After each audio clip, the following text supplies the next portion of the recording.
The United Nations Declaration on the Rights of Indigenous Peoples as a Framework for Reconciliation.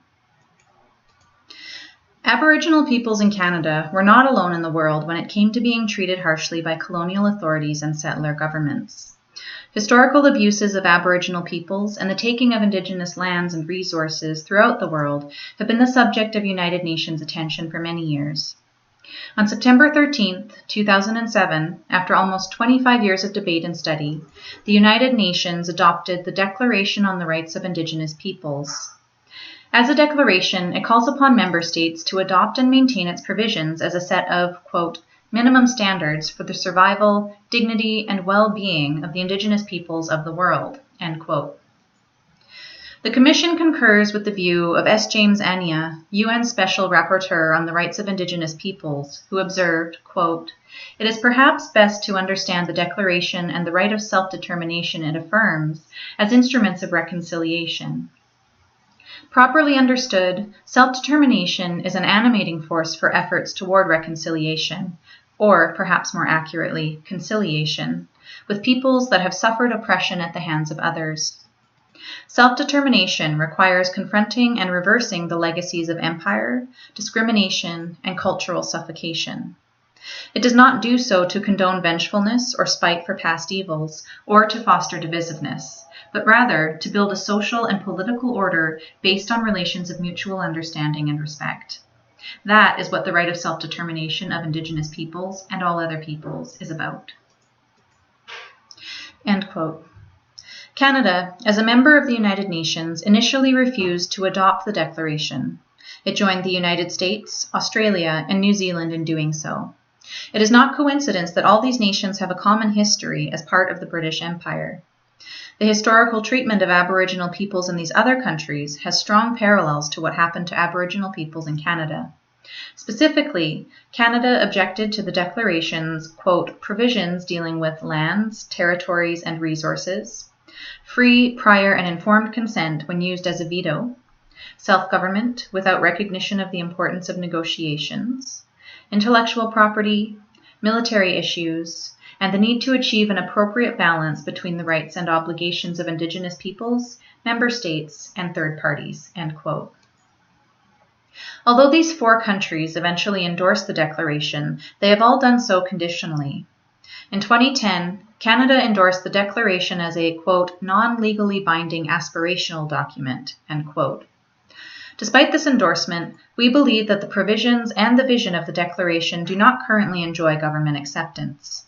However, because Canada has accepted the Declaration, we hold the federal government to its word that it will genuinely aspire to achieve its provisions. In 2011, Canadian churches and social justice advocacy groups who had campaigned for Canada's adoption of the Declaration urged the federal government to implement it. However, Canada's interpretation of the Declaration remained unchanged. On September 22, 2014, at the World Conference on Indigenous Peoples, or WCIP, held in New York, the United Nations General Assembly adopted an action-oriented outcome document to guide the implementation of the Declaration.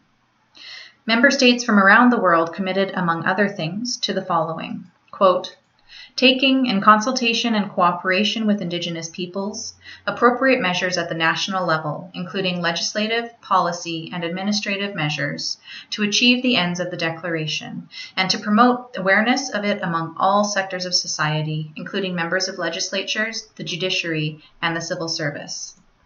We commit ourselves to cooperating with Indigenous peoples through their own representative institutions to develop and implement national action plans, strategies, or other measures, where relevant, to achieve the ends of the Declaration, and also encourage the private sector, civil society, and academic institutions to take an active role in promoting and protecting the rights of Indigenous peoples. End quote. The outcome document represented an important step forward with regard to implementing the Declaration in practical terms. The development of national action plans, strategies, and other concrete measures will provide the necessary structural and institutional frameworks for ensuring that Indigenous peoples' right to self-determination is realized across the globe. Canada issued a formal statement at the WCIP objecting to certain paragraphs of the document related to the principle of obtaining the, quote, free, prior, and informed consent, end quote, also known as FPIC, of Indigenous peoples when states are making decisions that will affect their rights or interests, including economic development on their lands. Canada said, quote, free, prior, and informed consent, as it is considered in paragraphs 3 and 20 of the WCIP outcome document, could be interpreted as providing a veto to Aboriginal groups and in that regard cannot be reconciled with Canadian law as it exists. Canada cannot support paragraph 4 in particular, given that Canadian law, recently reaffirmed in a Supreme Court of Canada decision, states that the Crown may justify the infringement of an Aboriginal or treaty right if it meets a stringent test to reconcile Aboriginal rights with a broader public interest, end quote. In a public statement, Indigenous leaders and their supporters said that Canada's concerns were unfounded, noting that, quote, the notion that the declaration could be interpreted as conferring an absolute and unilateral veto power has been repeatedly raised by Canada as a justification for its continued opposition to the declaration. This claim, however, has no basis either in the UN declaration or in the wider body of international law.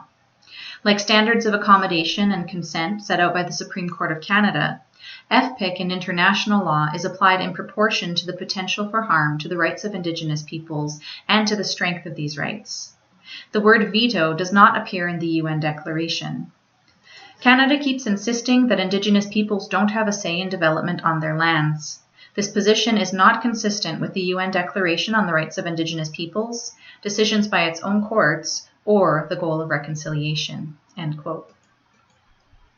Reflecting on the importance of the Declaration to First Nations, Inuit, and Métis peoples in Canada, Grand Chief Edward John, hereditary chief of the Tla'azdin Nation in northern British Columbia, explained, quote, we have struggled for generations for recognition of our rights. We have fought for our survival, dignity, and well-being, and the struggle continues. Canada's denial of First Nations land rights falls well short of the minimum standards affirmed by the Declaration and demonstrates a clear failure by Canada to implement its human rights obligations. Prime Minister Harper's apology for Canada's role in the Indian residential schools acknowledged that the policy of assimilation was wrong and has no place in our country. Yet Canada's policy of denying Aboriginal title and rights is premised on the same attitude of assimilation. It is time for this attitude, and the policies that flow from it, to be cast aside. The Declaration calls for the development of new relationships based on recognition and respect for the inherent human rights of Indigenous peoples, end quote. The TRC considers reconciliation to be an ongoing process of establishing and maintaining respectful relationships at all levels of Canadian society. The Commission therefore believes that the United Nations Declaration on the Rights of Indigenous Peoples is the appropriate framework for reconciliation in 21st century Canada. Studying the Declaration with a view to identifying its impacts on current government laws, policy, and behavior would enable Canada to develop a holistic vision of reconciliation that embraces all aspects of the relationship between Aboriginal and non-Aboriginal Canadians, and to set the standard for international achievement in its circle of hesitating nations. Aboriginal peoples' right to self-determination must be integrated into Canada's constitutional and legal framework and civic institutions in a manner consistent with the principles, norms, and standards of the Declaration. Aboriginal peoples in Canada have Aboriginal and treaty rights.